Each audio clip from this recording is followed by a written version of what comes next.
Assalamualaikum warahmatullahi wabarakatuh. Bismillahirrahmanirrahim. Alhamdulillahirabbil alamin.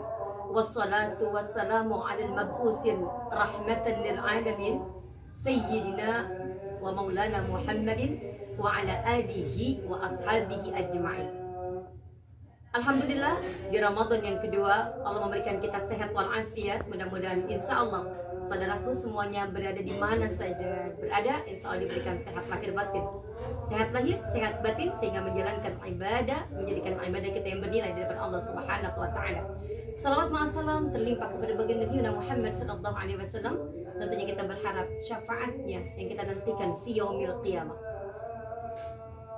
Hadirin sekalian yang dimuliakan oleh Allah, saudaraku di mana saja berada, kali ini kajian Umi tentang madrasah yang kedua di bulan Ramadan yang kedua. Mudah-mudahan madrasah Ramadan merupakan institusi yang meningkatkan keimanan dan ketakwaan kita kepada Allah Subhanahu wa Ta'ala. Mudah-mudahan dengan begitu madrasah Ramadan menjadikan kita terdidik, menjadikan kita orang yang peka, menjadikan kita hamba Allah yang menjalankan kebaikan-kebaikan, amalan-amalan soleh yang insya Allah bernilai di depan Allah Subhanahu wa Ta'ala. Idza ja'a Ramadan futihat abwabul jannah wa ghuliqat abwabun nar. Ketika Ramadan datang, pintu-pintu surganya Allah terbuka dan ditutup pintu neraka. Dan kita berharap amalan-amalan ibadah kita menjadikan amalan ibadah yang diridhai dan diterima oleh Allah Subhanahu wa Ta'ala. Ruang pendidikan Ramadan, madrasah Ramadan tidaklah sempit. Begitu luasnya, begitu banyak peluang. Tinggal bagaimana kita menyambut Ramadan, memperlakukan Ramadan di rumah kita dengan sangat baik dan luar biasa. Ayolah, kita giro, kita semangat menggunakan waktu dengan sebaik-baiknya. Ada waktu sepertiga malam, ada waktu ketika akan buka, ada waktu ketika sahur. Tentunya berharap menjadikan kebaikan kita dan insya Allah manfaat di dunia wal akhirah. Madrasah Ramadan merupakan pembelajaran yang praktis buat kita. Begitu Ramadan mengajarkan banyak kebaikan buat kita.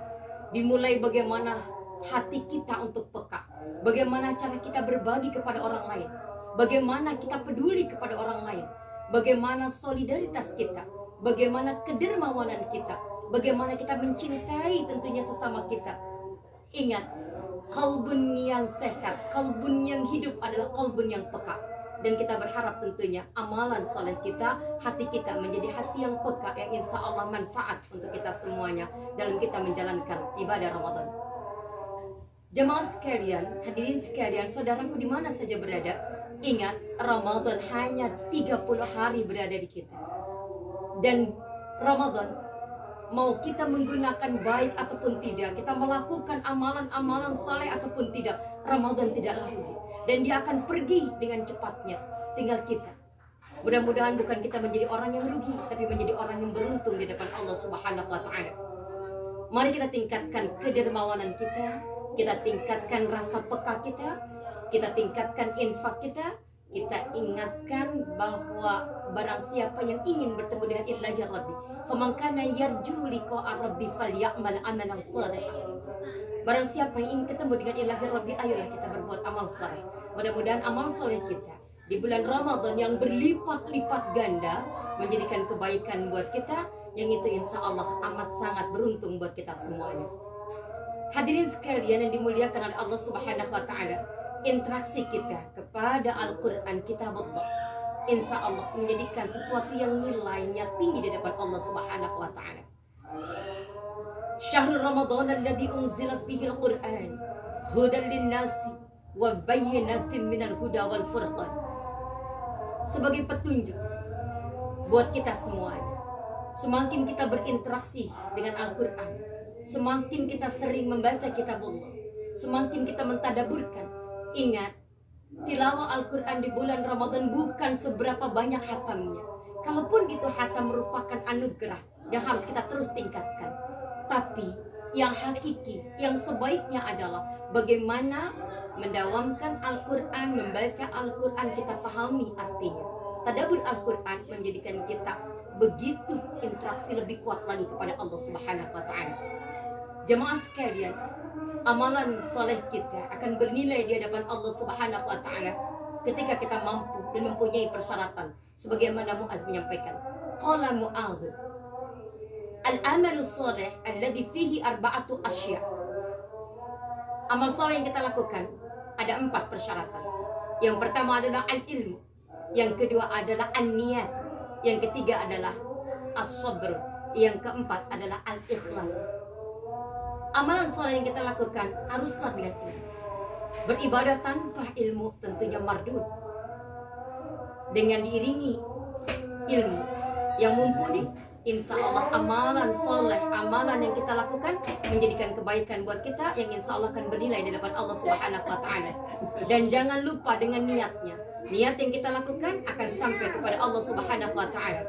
Apapun yang kita lakukan pasti bermuara dengan niat kita. Innamal a'malu binniyat wa innamal likulli imri'in ma nawa. Ayolah kita segerakan, kita perbaharui bagaimana niat kita yang baik. Yang ketiga adalah as-sabr, sabar. Bagaimana sabar mengajarkan buat kita. As-sabru yu'inu ala kulli amalin. Sabar menolong atas segala pekerjaan. Menjaga lisan, menjaga perbuatan dengan akhlaqus siyam, insya Allah menjadikan kita baik di hadapan Allah Subhanahu wa Ta'ala. Yang terakhir adalah al-ikhlas. Amalan soleh yang kita lakukan berharap tentunya ikhlas. Ketika sudah mulai terganggu di perjalanan dalam amal soleh yang kita lakukan, kembalikan lagi kepada Allah Subhanahu wa Ta'ala. Apa yang kita lakukan insya Allah bernilai. Sekali lagi selamat menjalankan ibadah puasa di hari yang kedua. Sehat terus, jaga imun dengan baik. Fa insya Allah kita bahagia, sa'idun fid dunya wa sa'idun fil akhirah. Ila lika ma'as salama kir kalam. Assalamualaikum warahmatullahi wabarakatuh.